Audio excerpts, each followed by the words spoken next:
नमस्कार, मैं हूं आपके साथ मयंक। आज 21 तारीख है और पिछले 12 घंटे के अंदर जो खबरें आई हैं वो इस ओर इशारा कर रही हैं कि अब ईरान पर हमला होना तय है। और जो मेरे पास खबरें हैं उसके मुताबिक टारगेट पर इस बार है इस्फहान और हमले की बड़ी शुरुआत इस्फहान से हो सकती है। ईरान का वो न्यूक्लियर सेंटर जिसके अंदर एनरिच्ड यूरेनियम होने की आशंकाएं जताई जा रही है, संभावनाएं जताई जा रही हैं। देखिए, 3 बैठक हुई। मैं आपको आज विस्तार से 2-3 मुद्दों पर बात करूंगा, लेकिन पहले 3 ऐसी बैठकें हुई हैं पिछले 12 घंटे के अंदर जिसपे ईरान पर हमले का प्लान तैयार हो चुका है। सबसे बड़ी बैठक हुई है ब्रैड कूपर और जनरल डैन केन के बीच। ब्रैड कूपर जो कि सेंटकॉम के चीफ है, जो हमले करती है यूनिट ईरान के ऊपर हमले करती है जो अमेरिकी सेना, सेंटकॉम जो है उसके चीफ, और दूसरे डैन केन जो chief of joint of staff है अमेरिका के। इन दोनों के बीच बैठक हुई है और हमले का प्लान लॉक कर दिया गया है कि कहां कहां हमले होने हैं। खार्ग आइलैंड पर, केशम आइलैंड पर कैसे हमले होंगे, इस्फहान पर कैसे हमले होंगे, क्या ग्राउंड ऑपरेशन होगा नहीं होगा, ये प्लान तैयार है। इसके अलावा दूसरी बड़ी बैठक होती है अमेरिका और इजराइल के अधिकारियों के बीच। इसमें नेतन्याहू भी शामिल थे और बड़ा प्लान तैयार हुआ कि इजराइल कैसे हमले करेगा, अमेरिका कहां से हमले करेगा, इसको लेकर प्लान तैयार हुआ। उसके बाद तीसरी बैठक होती है नेतन्याहू की अपने आर्मी के ऑफिसर्स के साथ, जिसमें यह प्लान तैयार किया गया है कि अमेरिका किस तरह से स्ट्राइक करेगा। और अब यह तय है, जो खुफिया एजेंसी जिस ओर इशारा कर रही है कि ईरान पर हमला अब तय हो चुका है। लेकिन इस बीच 2 बड़ी खबरें। देखिए, आखिर इतना वक्त क्यों लगाया अमेरिका ने ईरान पर हमला करने को लेकर, एक बहुत बड़ा खुलासा हुआ है। जब ये जंग हुई, करीब 40 दिनों तक ये जंग चली सीज फायर के पहले, उस दौरान लगातार इस तरह की खबरें आई कि ईरान ने जो है वो अमेरिका के कई जेट्स गिरा दिए हैं। खबरें आ रही थी कि अमेरिका के 10 जेट गिरे हैं। फिर उसके बाद खबरें आई कि अमेरिका के 13-14 जेट्स गिर गए हैं। अमेरिका के अखबार, यूरोप के अखबार, हिंदुस्तान का मीडिया इस तरह के दावे कर रहा था कि 10 से 12 अमेरिका के जेट गिरे हैं। उस जंग के बीच में एकमात्र हिंदुस्तान का ये पॉडकास्ट चैनल, मैंने ये दावा किया था कि 25 से 30 अमेरिका के जेट तबाह हो गए हैं। आप मेरा वीडियो उठा के देख लीजिए। मैंने डंके की चोट पर यह दावा किया था कि अभी आप 25 से 30 गिरने की बात है, लेकिन जब ये जंग खत्म होगी उसके बाद जो आंकड़े आएंगे उसको सुनकर आप हैरान रह जाएंगे। और कल अमेरिका की कांग्रेस, मैं अब किसी एजेंसी की बात नहीं कर रहा हूं, अमेरिका की संसद की एक फैक्ट फाइंडिंग कमिटी जो थी, जो रिसर्च कर रही थी, उसने ये बात कही है कि अमेरिका के 42 जेट, 42 जेट्स ईरान ने तबाह किए हैं इस जंग के बीच।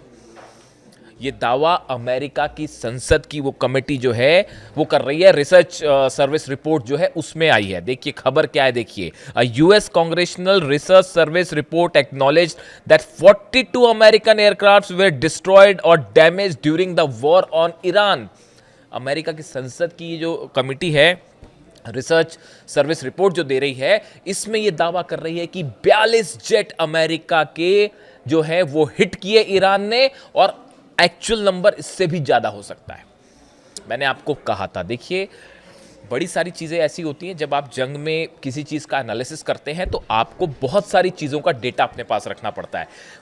रडार्स पर कितने प्लेन फ्लाई किए हैं, कौन से सेंटर से फाइटर जेट टेक ऑफ कर रहे हैं, F-16 कहां से टेक ऑफ कर रहा है, F-35 कहां से टेक ऑफ कर रहा है, किस जगह पर ईरान के अटैक्स ज़्यादा हैं, कौन से बेसिस पर जो है अटैक, ये सब एनालिसिस करने के बाद इस तरह के जो दावे हैं मैंने रखे थे अपने पॉडकास्ट में कि 25 से 30 जेट ऑलरेडी हिट हो चुके हैं अमेरिका की, और ये संख्या बढ़ सकती है। और ये इस बात की मुहर है, अमेरिका खुद इस बात को मुहर लगा रहा है। बड़े सारे लोगों ने सवाल उठाए मुझ पर कि आप जो बात कह रहे हैं ये आप एग्जेजरेशन कर रहे हैं, बड़ा चढ़ा के आप बता रहे हैं, अमेरिका इतना पावरफुल देश है और ईरान कैसे उसे हरा सकता है, इतना नुकसान कैसे पहुंचा सकता है, आरजीसी के दावे गलत है, इस तरह के तमाम आरोप मेरे पर लगे। लेकिन आज अमेरिका की संसद की ये कमेटी कह रही है कि 42 जेट हिट हुए।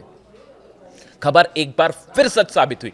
जब ये जंग शुरू हुई थी तब भी ये सवाल उठते थे कि आप जो है ईरान को बढ़ा चढ़ा के दिखा रहे हैं, आप ईरान कैसे मुकाबला करेगा अमेरिका। मैंने तब भी कहा था, बार बार मैं ये बात रिपीट कर रहा हूं कि शाहिद ड्रोन और ईरान की मिसाइल्स बेहद घातक साबित होंगी, और देखिए वही हुआ। और अब ये एक और दावा साबित हुआ है 42 अमेरिकन जेट्स का।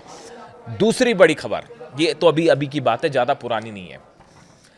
यूएई के न्यूक्लियर सेंटर पर, न्यूक्लियर प्लांट पर अबू धाबी में हमला होता है। इस हमले के बाद अगले दिन मैंने आपको वीडियो बनाया था, आपको याद भी होगा, अभी 2-3 दिन पुरानी ही बात है।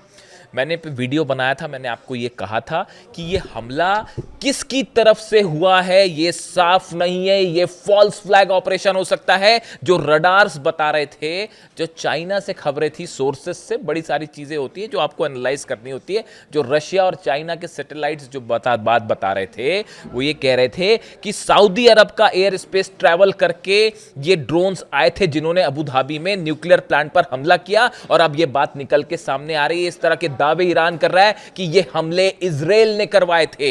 इजराइल ने यूएई में अबू धाबी में न्यूक्लियर प्लांट पर हमला नेतन्याहू के कहने पर करवाया गया। इजराइल ने ड्रोन भेज के हमले करवाए गए। इराक में 2 सीक्रेट बेसेस हैं इजराइल के, इस तरह की खबरें हैं। और वहां से ये जेट्स ने ये ड्रोन्स ने टेक ऑफ किया था। जो 3 ड्रोन आए थे, 2 को यूएई ने मार गिराया, तीसरा अबू धाबी में उस जनरेटर पर गिर गया जो न्यूक्लियर प्लांट का था। और मकसद यह था कि ईरान और यूएई के बीच हालात खराब हो जाएं।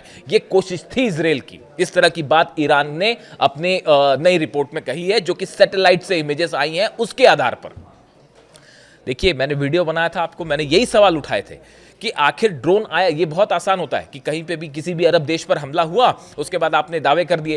भाई, ईरान ने कोई क्लेम नहीं किया, आईआरजीसी की तरह आपको पैटर्न भी समझना पड़ेगा। ईरान की तरफ से जब भी जो भी हमले हुए, ईरान की सेना उसको क्लेम करती है कि हाँ, हमने अमेरिकी शिप पर हमला किया, हाँ, हमने जो है अमेरिकी एयरप्लेन को गिरा दिया।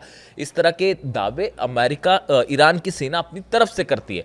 लेकिन यूएई पर जब हमला होता है, न्यूक्लियर सेंटर पर जब हमला हुआ, न्यूक्लियर प्लांट के बीच, एक तो अचानक से बीच में हमला हो गया, कुछ इस तरह की कोई घटनाक्रम तो था नहीं, लेकिन वो हमला हो जाता है। उसके बाद आईआरजीसी की तरफ से कोई बयान नहीं आया, यहां तक कि यूएई ने भी कुछ नहीं कहा कि ये ईरान ने हमला किया या नहीं किया। इस तरह की खबरें आ रही थी कि हूती ने करा दिया होगा हमला, इस तरह की खबरें चल रही थी।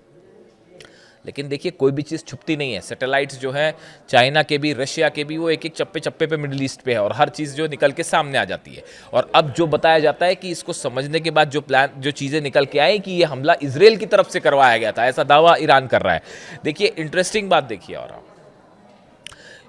यूएई में न्यूक्लियर सेंटर पर जब हमला हुआ, उसके बाद जब ये स्थिति बनी कि डोनाल्ड ट्रंप का बयान आता है, क्या बयान आया कि भाई मैं हमला करने जा रहा था, हम तैयार थे हमला करने के लिए, लेकिन सऊदी ने कहा, कतर ने कहा और यूएई ने कहा, इसलिए मैंने हमला टाल दिया। अब आप खुद सोचिए, अगर यूएई के न्यूक्लियर पावर प्लांट पर ईरान ने हमला करवाया होता, तो यूएई अमेरिका को हमला करने कहता या रोकने कहता? लेकिन यूएई की तरफ से बताया जाता है कि हमला रोकने के लिए कहा गया अमेरिका को। वजह यह थी कि यूएई के पास भी यह सबूत थे कि यह हमला ईरान ने नहीं किया और यह फॉल्स फ्लैग ऑपरेशन था। मैंने अपने वीडियो में मैंने आपको बात बताई थी कि अरब देशों को ईरान से भिड़ा के इस पूरे इलाके में अपना प्रभुत्व जमाने की कोशिश हो रही है, और कौन कहां कैसे हमला कर रहा है इसके बारे में कोई साफ रिपोर्ट सब तक सामने नहीं आई। आप विश्वास मत कीजिए। और देखिए, वही बात निकल के सामने आ रही है। दूसरा बड़ा दावा जो है वो सही साबित हो रहा है कि फॉल्स फ्लैग ऑपरेशन था। अब देखिए, तीसरी बड़ी बात, ये जो हमले बार बार जो खबर आ रही है कि हमले जो हैं होने जा रहे थे, लेकिन इतना टाइम डोनाल्ड ट्रंप ने क्यों लिया? इसकी बहुत बड़ी वजह है ये जो 42 एयरक्राफ्ट गिरे हैं अमेरिका के या हिट किए ईरान ने। इसके बाद अब रिपोर्ट ये है पेंटागन की कि अगर अमेरिका के जेट्स हमला करते हैं तो बड़ी संख्या में रशिया ने और चीन ने अपना defence system, defence missiles provide कर दी हैं ईरान को इस सीज फायर के दौरान। ऐसी खबरें हैं। और ईरान ने अमेरिकन जेट्स का एक एक मूवमेंट जो है वो समझने की कोशिश की कि अमेरिकी जेट जब हमला करते हैं तो वो कहां से टेक ऑफ करते हैं, कितना मिनट लेते हैं हमला करने में, उनमें हवा में रिफ्यूलिंग कब की जाती है, कितने समय तक फ्यूल अवेलेबल होता है, रिफ्यूलिंग कैसे होती है, कौन से जेट रिफ्यूलिंग करते हैं, जो जेट रिफ्यूलिंग करते हैं KC-135 वो कहां से उड़ते हैं, इन्हें राउंड अबाउट लेने में कितना टाइम लगता है। एक एक चीज की जानकारी ईरान के पास है और पेंटागन को यह पता है कि अगर अब की बार हमला होता है तो हो सकता है ये 42 इस बार गिरे, अगली बार 100 से ज्यादा अमेरिकन प्लेन्स गिर जाएं। बिल्कुल आश्चर्य की बात नहीं होगी। एक एक चीज की ईरान ने एनालिसिस करके बैठा है। ईरान की अगर हमला होता है तो कैसे अमेरिकन जेट्स गिराए जाएं, और इसकी हरी झंडी जानते हैं आप कहां से आई है? बीजिंग से आई है। देश के दो शक्तिशाली नेताओं की बैठक होती है, पुतिन और जिनपिंग की। उसमें विस्तार से बात हुई है कि कैसे अगर अमेरिका ने हमले किया है तो अगर हमला करता है अमेरिका तो कैसे इस बार डोनाल्ड ट्रंप की एयरफोर्स को तबाह करना है। इसका प्लान बीजिंग में तैयार हो चुका है। देखिए, मेरे पास कोई सोर्स नहीं है इस बात को प्रूफ करने का। मुस्तबा खामेनी की बताया यह जाता है कि पुतिन और जिनपिंग ने इस मीटिंग के बीच में मुस्तबा खामेनी को फोन लगाया गया और यह तय किया गया है कि आगे क्या करना है। संभवतः एक खबर बाहर आएगी तो उसके बारे में हम डिटेल में ऑथेंटिक जैसी ये खबर सामने आ जाएगी तो बात करेंगे। मैं रिपीट करता हूं आपको, पुतिन और जिनपिंग की मुलाकात के बीच ऐसी खबरें हैं कुछ खुफिया सोर्सेस से। मुस्तबा खामेनी को ईरान फोन लगाया गया, सुप्रीम लीडर को, और उनको बताया गया कि अगर हमला होता है तो क्या किया जा सकता है। कल मुस्तबा खामेनी का बयान आया है कि या तो हम शहीद होंगे या हम जीतेंगे, हम सरेंडर नहीं करेंगे। और ये पुतिन और जिनपिंग के बयानों के बाद आया है। आप जिनपिंग और पुतिन के बयान देखिए कि वो क्या कह रहे हैं। पुतिन का बयान ये आ रहा है, उन्होंने इस बात को साफ कर दिया है। देखिए, यूरेनियम को लेकर बातचीत कर दी गई है, जो ऑप्शन है वो सामने रख दिया गया है और ये डेड एंड है, आखिरी ऑप्शन है बस, कि अगर यूरेनियम रूस को दे दिया जाए, शायद हो सकता है ईरान इसके लिए तैयार हो जाए। लेकिन सवाल यह है कि क्या ट्रंप तैयार होंगे? न्यूक्लियर मुद्दे को लेकर ईरान और अमेरिका के बीच किसी तरह की कोई बातचीत अभी आगे बढ़ती नहीं दिख रही। इसलिए अगर आपको इस तरह की खबरें मिल रही हैं कि कहीं कोई डील की संभावना है, कोई डील हो जाएगी, वो डील नहीं होने वाली। ये जो तीन देश कोशिश कर रहे हैं, पूरा अरब कोशिश कर रहा है, क्योंकि ये बात अब सबको समझ आ चुकी है, खास तौर पर सऊदी को। सऊदी अरब को मोहम्मद बिन सलमान जो है क्राउन प्रिंस, उनको ये बात समझ आ चुकी है कि अगर ईरान पर हमला होता है उसका नतीजा होगा कि वो जो एक 2030 का अपना एक पावरफुल इकोनॉमिक प्लान लेके चल रहे हैं वो पूरी तरह से जलकर खाक हो जाएगा। और इस बार जंग बेहद भयानक होने वाली है। अब्बास अरागची साहब का बयान देखिए, उन्होंने ये क्या कहा। Months after initiation of war on Iran, US Congress acknowledges loss of dozens of aircraft worth billions. Our powerful armed forces are confirmed as first to strike down a touted F-35. Abbas Araghchi साहब ने कहा कि भैया हमारी जो सेना है उसने पहली बार जो F-35 जिसके बड़े गुणगान गाए जाते थे, हमने पहला F-35 डाउन किया है और ये ईरान की सेना ने कर दिखाया। इसके साथ ही उन्होंने कहा, with lessons learned and acknowledge we gained return to war with features में मोर सरप्राइजेस। उन्होंने कहा कि आने वाले समय में हम और बड़े सरप्राइजेस दे सकते हैं। ये इशारा है एक बार अब्बास अरागची साहब विदेश मंत्री का ये कहना। बार बार देखिए ईरान की तरफ से बात कही जा रही है कि अगर अमेरिका ने हमला किया तो बड़ा सरप्राइज दिया जाएगा। ये बड़ा सरप्राइज क्या हो सकता है? क्या ये बड़ा सरप्राइज, ये जो 42 जेट गिरे, क्या इसी अंदाज में डिफेंस सिस्टम के जरिए जवाब दिया जाएगा? क्या बाबल मंदेब बंद कर दिया जाएगा, या फिर उस मिसाइल्स का इस्तेमाल किया जाएगा जिनकी रेंज पिछली मार के मुताबिक और ज्यादा है? और क्या नए ठिकाने निशाने पर होंगे? अरब तो पूरा जलेगा ही जलेगा, इसमें तो कोई शक ही नहीं है। तो ये इस ओर इशारा कर रहा है कि अगर जंग है तो अगर जंग होती है, अमेरिका हमला करता है, तो इस बार शायद पिछली बार के मुकाबले और घातक जंग देखने को मिले। इसमें कोई शक नहीं है कि कम से कम मिडिल ईस्ट में अब वर्ल्ड ऑर्डर बदल चुका है। यहाँ पे पुतिन, जिनपिंग और ईरान की परमिशन के बिना अब किसी तरह का कोई फैसला नहीं दिया जा सकता। हॉर्मुज में दोनों के जहाज आमने सामने खड़े हुए हैं। ईरान ने ऐलान कर दिया है कि पूरे हॉर्मूज पर अब हमारा अधिकार होगा। पहले तो हमने छोड़ रखा था, यहाँ से इंटरनेशनल एरिया छोड़ रखा था जहाँ से जहाज़ निकल रहे थे, लेकिन अब यहाँ से कोई भी जहाज़ हमारे नियमों के मुताबिक ही क्रॉस होगा और जैसा ईरान की सेना चाह रही है उसके मुताबिक ही क्रॉस होगा। बात नंबर 1। बात नंबर 2, जेडी वेंस का एक बयान आया है। जेडी वेंस ये कह रहे हैं कि अगर ईरान के पास परमाणु बम आ गया तो और देश भी परमाणु बम बना लेंगे। जैसे सऊदी अरब कहता है कि अगर ईरान ने किसी तरह का कोई एक्सप्लोजन किया तो हम भी फौरन करेंगे। यानी हकीकत यह है कि पूरे मिडिल ईस्ट में इस समय एक तरफ डोनाल्ड ट्रंप है और इजराइल है और दूसरी तरफ अरब देश हैं जो कि हमला करने के पक्ष में नहीं है, और तीसरी तरफ जो है ईरान है, रूस है और जिनपिंग है। और इन तीनों का पलड़ा बहुत भारी है इस समय, और किसी भी तरह का हमला डोनाल्ड ट्रंप के लिए बड़ा नुकसानदेह साबित हो सकता है, खासकर उनके मिड टर्म पोल्स के लिए जिसमें उनकी हार तय मानी जा रही है। कल तो ये प्रस्ताव भी उनके खिलाफ जो है पास हो गया सीनेट में, और कई रिपब्लिकन सांसद जो है उन्होंने अगेंस्ट जाके वोटिंग दे दी, जो कि लिमिट करते हैं अमेरिका के राष्ट्रपति के अधिकारों को। यानी कुल मिला के हालात ये हैं कि एक तरफ जंग की बड़ी तैयारी पूरी हो चुकी है और इंतज़ार सिर्फ इस बात का है कि क्या आखिरी वक्त में किसी